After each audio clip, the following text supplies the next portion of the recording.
Hey everybody, it's the last Robokai here, with a kind of a surprise even for me. At E3 2018, Arkane Studios revealed that they were adding some new content to Prey, in the form of some free content, some three new game modes to the original story mode for Prey, and then they released paid content called Mooncrash. And while we'll go over a little about what's in the campaign, what's been added to that, it doesn't really change the Let's Play that we've previously done very much. But the new content is definitely something we're going to be sinking our teeth into now. It's very interesting and it's quite unlike anything I've played before. So joining me in being just about as blind as I was when I was recording, it is Cool Guy. Yeah, I'm here. I didn't even see the announcement on E3.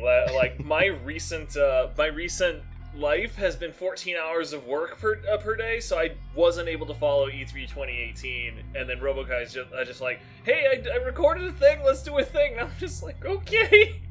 Yeah, yeah, and because of the nature of what Mooncrash is, I decided I would just record it completely raw. So everything you're going to be seeing in this gameplay sequence coming up, I have no idea what's coming. Like, I have a vague idea of how it works, but we're all going to be learning along with the Robokai that's on the screen as he takes part in his very first day in Mooncrash.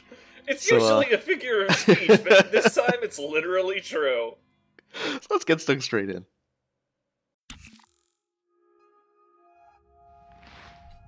This is Basilisk. Hello. This is Basilisk to KASMA Module 13. We are sending 2 classified pieces of technology we recovered from TranStar's moon base. They should be arriving in a few moments. We play as the character named Peter. He works for KASMA, a rival corporation of TranStar who has been trying very hard to steal all the secrets of TranStar. They don't have the budget nearly even close to what TranStar has, so they tend to do things on a very small budget and tend to do things in very sort of mean, nasty ways. In this particular case, Peter's entire life up to this point, since he signed on with KASMA, has been in a small spy satellite orbiting the moon base that TranStar owns. And the only way he gets to go home is if he sufficiently does enough for KASMA. And that's what they're talking about now. So, money's been going to his family and things like that. Uh-huh. But, yeah, Peter's been stuck on the moon. Well, sorry, above the moon. Not even on the moon. This is it. This is his entire house. This very much reminds me of back. the world's tiniest spy in Dr. McNinja. It was just this dude who lived in a picture overlooking Dr. McNinja's office, so he could spy on him. That's what this is. This is the sci-fi version of the littlest spy. And there we go. We've received our delivery in our airlock. We have a looking glass visor. We will fix into our hacking chair because we are a hacker, and the operator that was recovered from the moon base. Slap that in. There we go. As the thing said, this has got a lot of data recorded on it. Apparently something happened on the TranStar moon base, and we've got really nothing we can do except to climb into the chair and put on the looking glass visor and have a virtual reality adventure. Yay! It's just as disorienting as it is in 2018. The thing about Mooncrash is you get to choose between 5 different characters. At the start, you've only got 1 character to choose from, and you unlock the others by playing through. And they all have their own. They have their own sort of trees that they can. They use their own abilities, and probably best to note, some they all have different starting gear. They all have different stats with their health and their psi. Is this the mercenaries from frickin' Resident Evil 3? Sort of. It's the best way to describe this game is it's a weird roguelike, but you've only got as many lives as you have characters unlocked per run through. Attention all Titan's crew members. This is an emergency broadcast. Please report to designated escape pod stations and prepare for evacuation. Now you notice we're earning points there. The points will come into play at the end of the level. As they conduct a final sweep before. Yeah, so we don't really start with anything. We picked up some fabrication plans, and there's our introduction to. Yeah, our introduction to the game is like, hey, welcome to everything going wrong. Now there's some thermal mimics. Thermal mimics. Thermal mimics. This game does not start us on an easy run. I almost feel like this is supposed to kill you. Wrong. I almost feel like that was supposed to kill us. But anyway, we got through. It wasn't too bad. They were mostly just burning us. That could have been worse. Yeah, around the place there are Typhon gates. You can walk through them freely normally, but occasionally you will run into one that will not let you through because a Typhon is nearby. And that's basically their containment procedures. Yeah, it's the life force door. Huh. Basically, kill all enemies to proceed. Yup. Yeah. So welcome to the crater. This is the a large habdome that basically allows us to bounce around on the moon because we have moon gravity. Accounting boys told me it was too expensive to get moon dust. Did it anyway. We got all the moon dust. And we got a lot of dead people up here. It's just gonna check and see some of the things we've got. Our objective at this point is, just because it's our first time in, is to just get off the station again. To get off the crater. You'll notice there's a story objective. I'll go into that a little later. We'll go into that a little later. Moon rocks. Moon rocks that you had to make sure are actual rocks. Yeah. I'm not even gonna mess with you on it. That's like particularly considering that this is supposed to be kind of a roguelike sort of thing. That is a very good instinct. It's gonna throw that. I realize I can't actually detonate that without hurting myself. Okay. Typhon in range 4. One nice thing is it will mark what ones are nearby. That was the rock that was sort of hiding underneath, and I think it was basically going to do that as soon as you pressed it. One rock you didn't hit! Yeah, because I didn't even see it. It was sort of hiding behind the machine. Little punk! Yeah, I go and use it again, though you don't have to. Like, it doesn't time out. They're all permanently marked, so long as they're in range of the machine. Like I said, I'm sort of feeling this out. I'm sort of learning. Even highlights them in red. It's a way that makes it so that if you want to get through the door, you're not, eternally waiting for mimics. You're not doing, like, literal Team Fortress prop hunt. Yeah. Although, the Let's Play thread for the original Prey Let's Play was Prop Hunt Extreme. And is exactly what it turned out to be in the main game, and it's only getting more true so far from what I can tell. Yeah, so if you want to leave an area to go out to where the Typhon are, they'll typically have a button you can press that will let you bypass it for a little bit. Oh, shoot gun! Mm-hmm, yeah, we now have a shotgun. It is worth noting that for the most part, items, they're just randomized around the area. The locations of the corpses, I believe, are all much the same. Because one feature of this, one of your requirements is to find all of them. Mm-hmm. But the stuff you'll find around the place, the weapons and everything, they'll be different. And the more astute of you will have also noticed there was a 37% quality on the shotgun. Weapons degrade in this mode. Yeah, I was going to say this is now something to keep you from just like lucking out with a shotgun and just going complete Doom guy on this entire thing. Mm-hmm. Though you can still luck out with weapons because you can now, in true roguelike fashion, get special kinds of weapons with special stats and special functions. We can't go quite into some of the other places yet. They're all too fragmented. They won't let us explore them just yet. We are at a point where things are scary again. Typhon Tower. Yeah, the towers were there to essentially prevent the Typhon from causing any trouble. They're all deactivated. I'm gonna venture to guess there might be a way to reactivate them, but I don't know. Okay. Yeah, no, the note that you had said, I said as long as they're deactivated, the best thing we can do is use these Titan lures, and it actually didn't give you any hints on how to do that, if it was even possible. Ping back and authenticate, Kate. Yes, that's a wonderful that's a wonderful thing to hear. And so we aren't going to see too much of the moon base in this particular part of the run. But we are going to. I find myself holding my breath every so often when you go forward, which I do distinctly remember from like the first act of Prey. I found myself doing that just watching you. So, oh shit. One thing that really played to my advantage when I played the original Let's Play is I knew where everything was.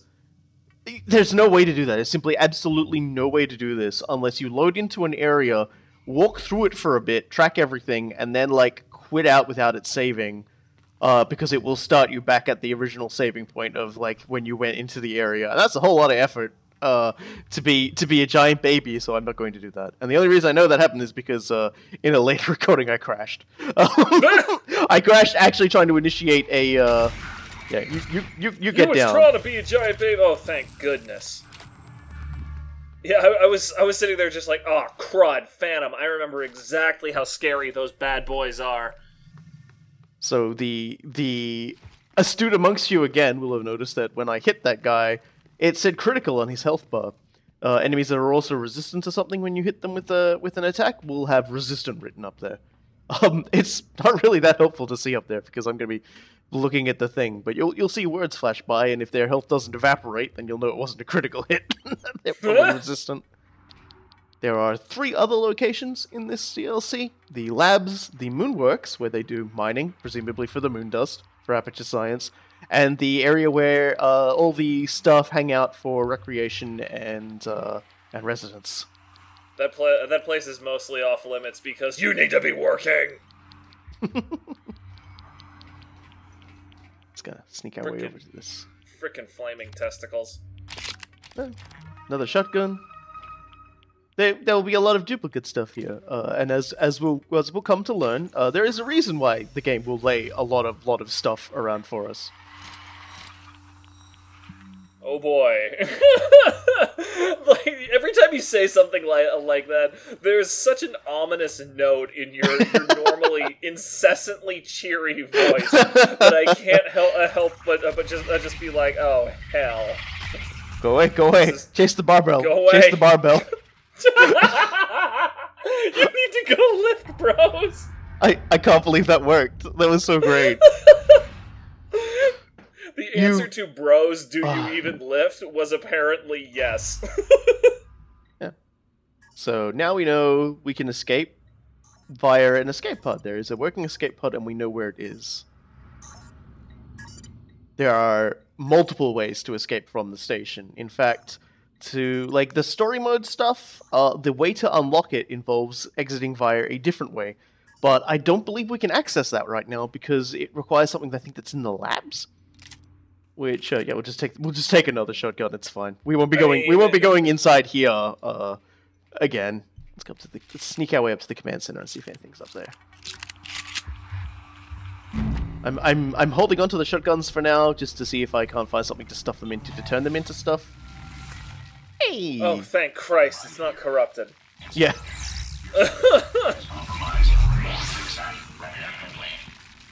Thank you, Home Slice. There we go. Now we can access the supply room, or so I thought. Coming through. It's like, oh crap, more of these guys. Can I throw something? And it's like, oh yeah, we're on the moon. Fuck. It's never not going to be funny. It's just my response to trying to throw something and just being like, oh my god. No, get the big old pile of CDs. Uh-oh. Oh dear. Uh-oh. Oh dear. Oh god. And that was very almost the end of my run.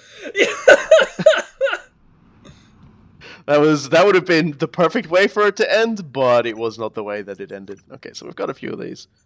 And it's like, okay, well, we'll get rid of the most ones. Yeah, the most ruined ones and stick them in, and also any junk. There we go.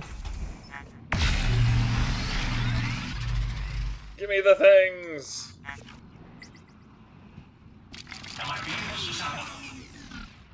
He drove into the fire. Hey, dude. I think this is a bit... I don't know. Are you? You know, brain pills that cure concussion. That's another thing that's been added for this game mode. Very, very unique status effects. In the original Prey, you could not get a concussion, you could not suffer burns, you could not break your legs. In fact, there are quite a few occasions, if we recall, where I really should have broken my legs. That can happen in Mooncrash, and in the survival mode that they added for the story mode of Prey. You can now play with all of these damage effects, and on top of that, there is also oxygen loss from your suit from suit damage. Oh, man. Yeah. God, you know what? I was delayed after we finished we finished Prey, and I only recently got around to going through it, like. And you're now thinking you're going to do it again. Ago. Now I've got to do the entire damn thing again because this sounds so incredibly badass. Yeah, I will probably do another run with it. I'm like, oh hey, there's a storage room over there. Let's go get that storage room. That'll be good. Get myself some gear. Okay, great. Yeah, I was gonna say, don't you have a med kit? Would be a really great idea to be using that right about now. Well, my maximum health is only 75, so if you think about it, I've got 2/3 of my health. Not 33, you didn't.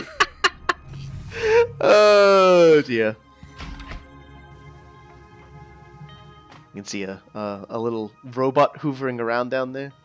What you need right here is a harpoon, so you can be a proper whaler on the moon, because there's nothing else that you're going to be able to throw properly. I want you to keep that in mind for episode 2. I really want you to keep these words in mind for episode 2. I will be singing it if it's relevant. That is both a threat and a promise. Alright, so there's the skeletal repair kit, you know, in case we break our legs.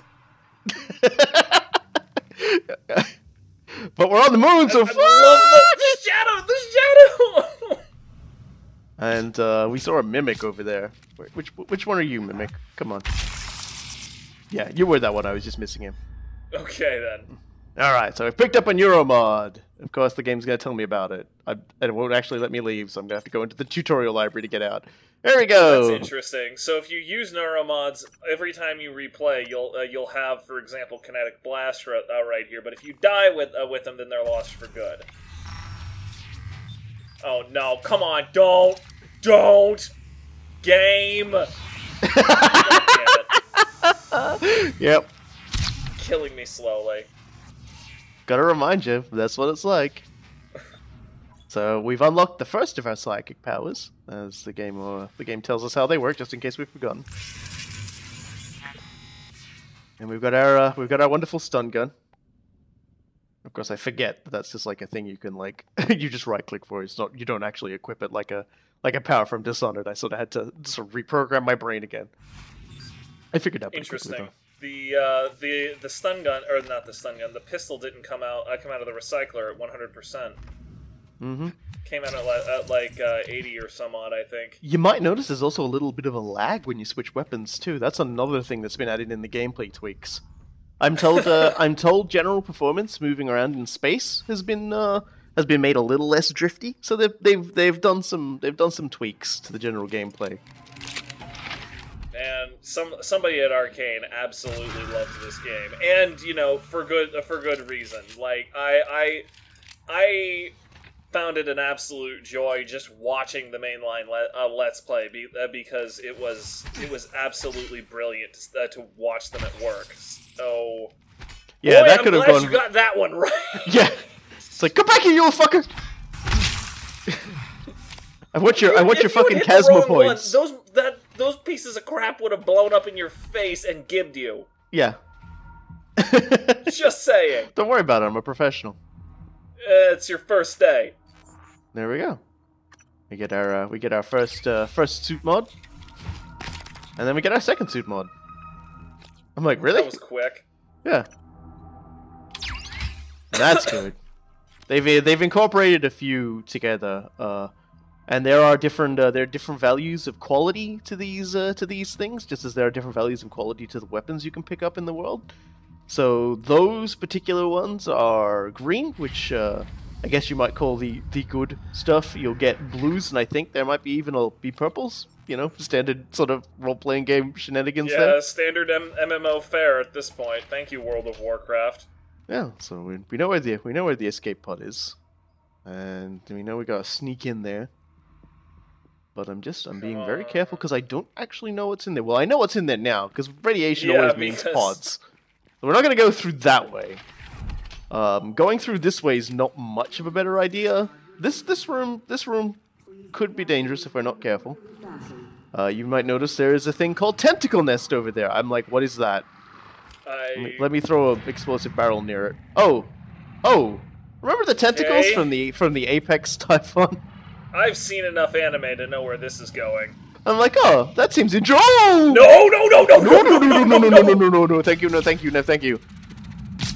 And I'm like, oh, I don't do much damage to it with that. I do a lot of damage with my mind. So you found the solution. It's like, what if I thought really hard at it? Yeah, so... Oh god. Oh god. Whoa, back off. Yeah, I had nothing I could use on that, so we're just gonna use a medkit straight up. Yeah, up there's a Weaver. Oh, you're kidding me. It's okay, I got psychic powers. I can deal with this guy. Just gotta be very careful. Yeah, the thing is, you have psychic powers, and that allows you to damage the Weaver. That doesn't do a whole lot for allowing you to alpha the hell out of it, so the Weaver doesn't absolutely destroy you on the backside. Oh, thank God. Sorry, I still remember my training. Yeah. I was afraid that it was going to shrug off the pistol shots.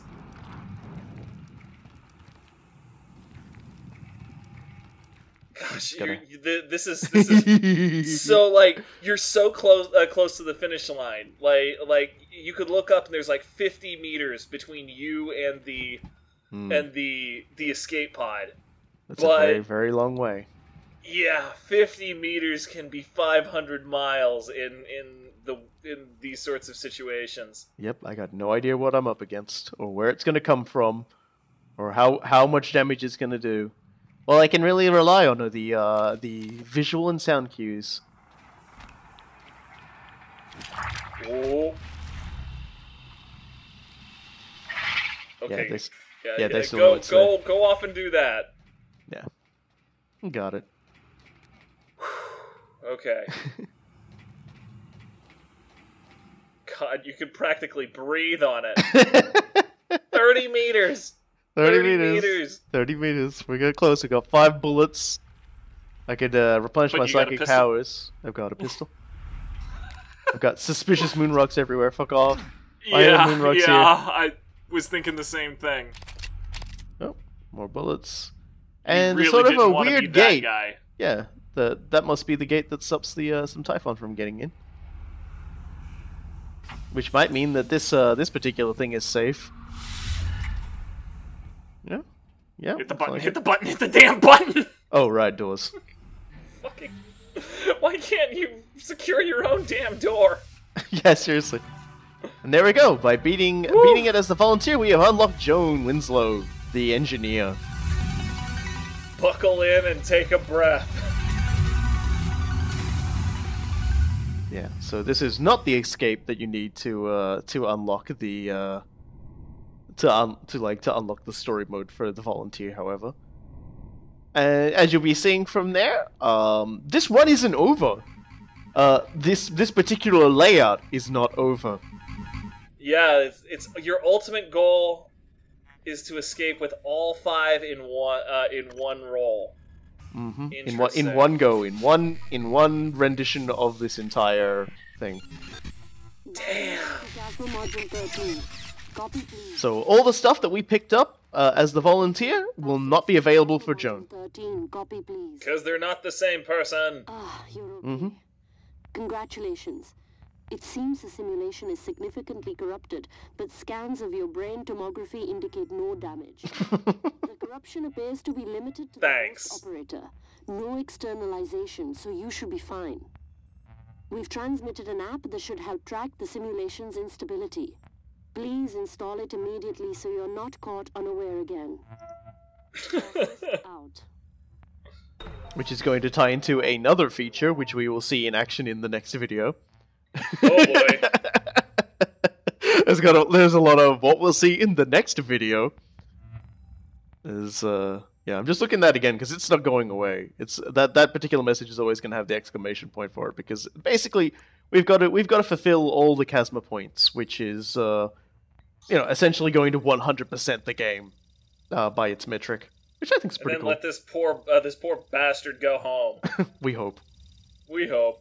This is the TranStar universe. It's probably just like great. Now you're no longer useful. Opens airlock. Yeah, we're talking about a company that somehow manages to be shiftier than TranStar. I'm a little worried. I'm a little worried for Peter. There's so much storytelling in this small little spy satellite. It's so cute. Uh-huh. Just gonna poke around, and the most important thing of all, he does have a flush toilet. This is very important. Okay, I'm satisfied. I do like the hash marks on the side where he's been keeping track of how long he's been in that joint. Yeah, or how many times he's been on the John. Who knows? That was... Yeah, so that was space poops he's had. The introduction to Mooncrash. And we'll be going back in again as Joan in the next video. And we're going to be attempting to escape a different way. Because that's the other important thing to note. An escape route used is no longer usable by the next character, because as you said, it's not the same person. So everything this next person does would affect any other characters we get, if we unlock any characters on this next run. And we're gonna have an interesting time on the next one too, because Joan doesn't play the same as the volunteer. So until then, I've been the Last Roguelike. And I have been Cool Guy. And we'll see you all next time, playing as Joan in Mooncrash.